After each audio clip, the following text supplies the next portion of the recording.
Ça m'apporte d'abord beaucoup de joie. Je ressors toujours très guillerette, contente, joyeuse, je sais pas comment dire.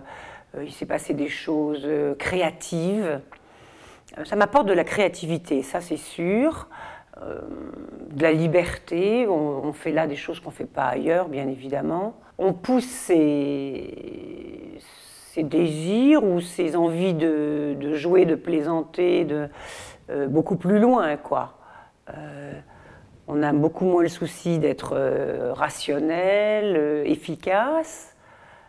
On a surtout le souci d'être moins cérébral, comme dit Nicolas. Ensuite, il y a la direction de clown, si on peut dire, qui est faite avec beaucoup de bienveillance et de justesse. C'est-à-dire que quand on a demandé à être un peu poussé dans ses retranchements, Nicolas n'a pas du tout oublié, il le fait.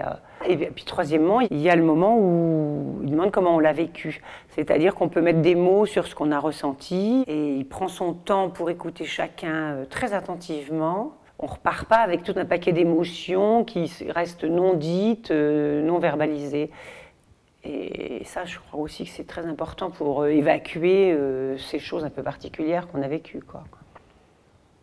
Est-ce que je viens faire seulement du clown ou est-ce que je viens chercher un peu une sorte de thérapie? J'ai quand même envie de dire que je viens au moins aux trois quarts faire du clown.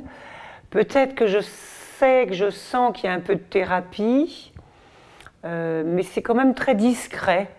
En tout cas, c'est pas pour moi du tout au premier plan. Je viens plutôt pour la partie créative, jeu. Encore qu'on peut toujours dire que s'autoriser à faire quelque chose, c'est encore un travail sur soi.